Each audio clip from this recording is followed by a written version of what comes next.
This is not a series about games you haven't heard of. This is a series about games everyone has heard of. Games that everyone has an opinion on, regardless of whether they've played them or not.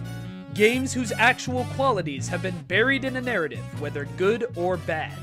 Games that everyone always makes the exact same comments about. Games that are in desperate need of a second opinion.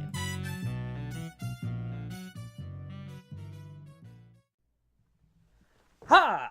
Happy Halloween, everybody. I'm Dr. Coleman. I've got a PhD in adventure. As you all can see, this year I'm dressing up as the legendary Doomslayer, which probably isn't a surprise considering what my desk looks like. You know what's even scarier than fighting demons from the depths of hell itself? The idea that people might have different opinions than you on video games.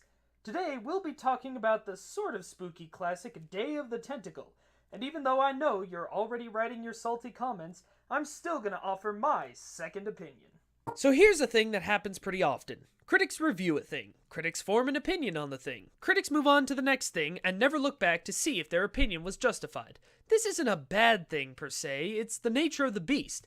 I have to play through and write about 2 or 3 games every week in addition to my video work, podcasting, day job, and studies. I don't have time to revisit games I played last year and see if I still agree with what I wrote about them. But it often leads to media getting put on a pedestal that absolutely nothing can knock it down from. To use a nice, non-controversial example, the recent Ghostbusters reboot. Now, listen, maybe you didn't like it. That's fine. That's whatever. Unless you're one of the people who just didn't like it because you hate women, that's maybe not so cool. But a lot of the criticism leveled against it makes you scratch your head and go, did you see the original Ghostbusters? Oh, you think the new movie didn't have a very well-developed villain? At least he didn't just show up for 15 seconds in the last 10 minutes of the film. Thought it relied too much on special effects? So did Roger Ebert in 1984. You thought some of the humor in the new movie was childish? The first film had a freaking ghost blowjob. A ghost blowjob! Even in the 80s. How is that okay? I love the original Ghostbusters with all my heart, but people hold it up like it was a cinematic masterpiece, and not a low-budget improv comedy originally designed as a Dan Aykroyd vehicle. This brings us to the topic at hand, Day of the Tentacle. For those of you who haven't heard of this game, cause hey, there might be a few,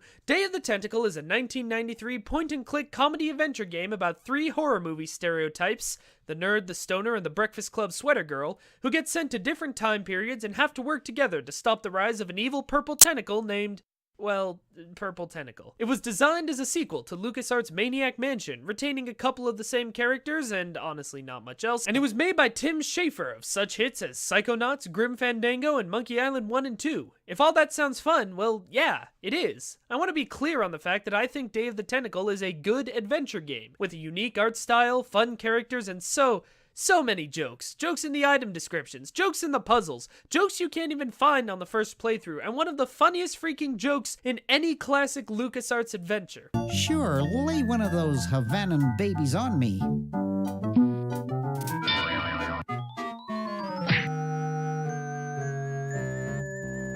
Thought I was gonna blow your head off there, didn't you? Well, you were right!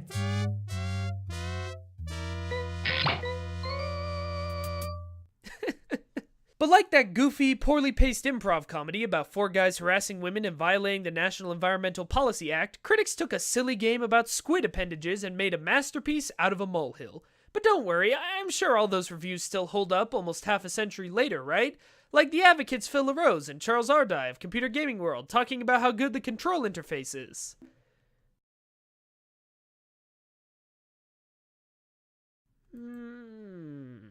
Or a lot of critics talking about how much better it was than its predecessor in terms of graphics, sound design, and the removal of player deaths.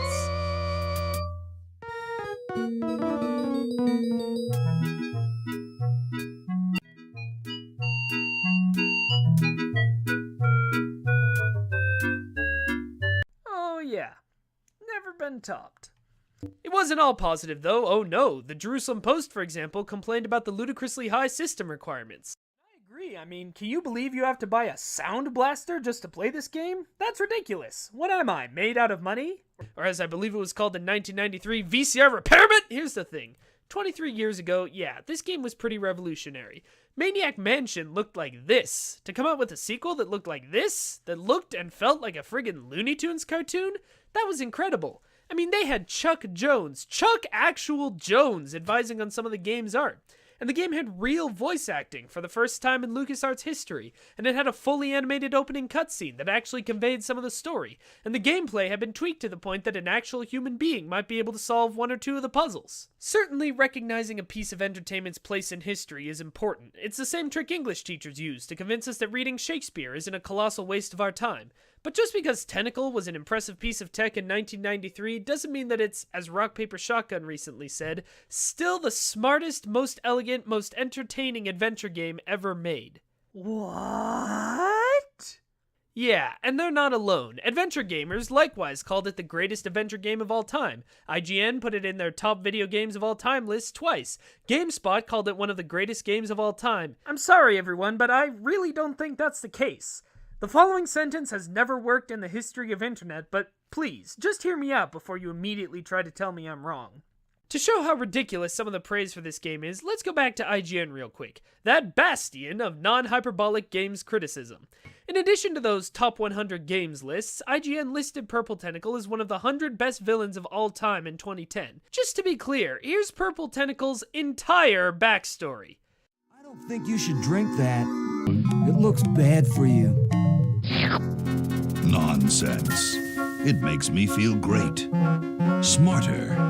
More aggressive. Good.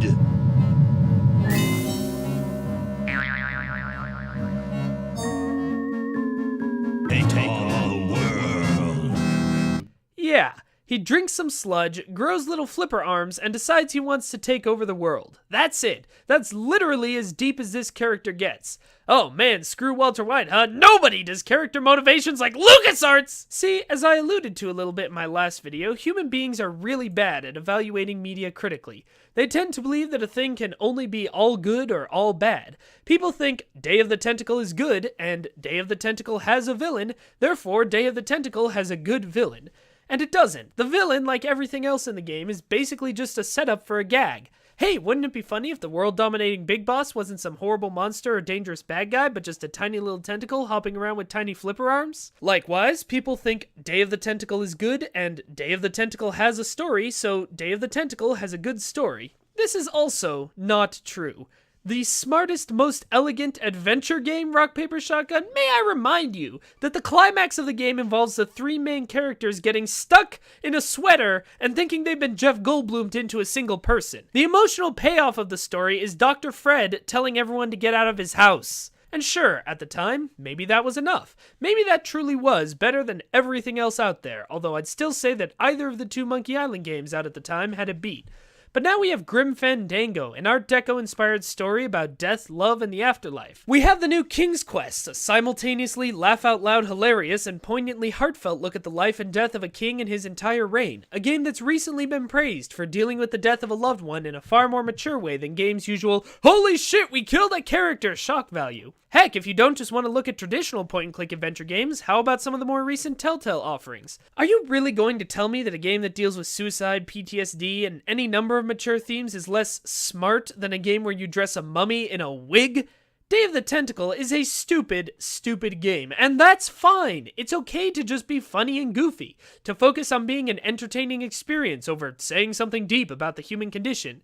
But let's not confuse the two. And I know when people call it elegant, they're certainly not referring to the gameplay. Listen, I'm a fan of adventure games. I like nightmarishly unintuitive inventory puzzles as much as the next gamer. But nobody would ever think of creating a storm by washing a carriage. And no, knowing the solution to that puzzle does not make you better than me, nerds. It doesn't make you smart, it just means you either read the walkthrough beforehand or hated yourself enough to try every inventory item on every other inventory item.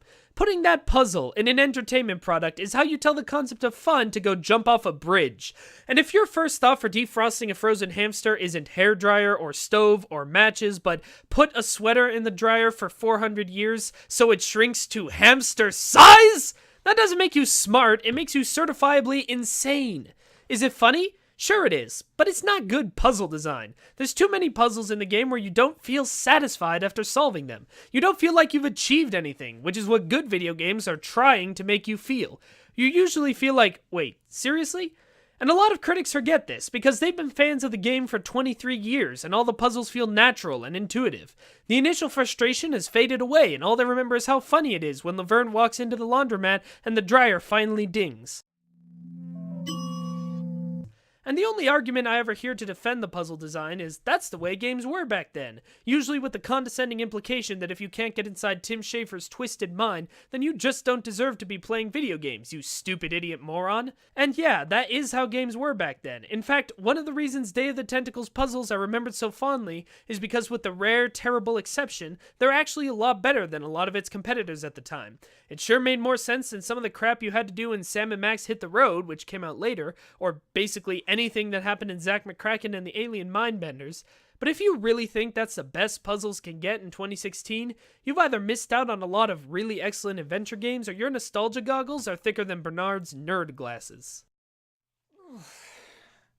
Look, as always, opinions are subjective. Maybe for you, no other adventure game is as fun or fulfilling as Day of the Tentacle. Or maybe you don't care that the story is paper thin, the characters are stereotypes, and the gameplay is often frustrating because you just enjoy the comedy that much. That's totally fine. I mean, it's not my job to tell you what you can and can't enjoy. And like I said, it's a funny game. But before you write an essay about how it's the most emotional, most well-written video game of all time, I want you to at least stop and think about what you're saying. Are you talking about Day of the Tentacle, the game that Tim Schafer originally wanted to have 6 characters but changed because he could only afford to have 3? Or are you talking about some game you made up in your head? Some game where Purple Tentacle is a tortured dictator who deserves to be on the same list as the Joker? I think if you really look at it from an objective standpoint, you'll see that Day of the Tentacle is an enjoyable, fluffy, hilarious 7 out of 10. And that's my professional opinion.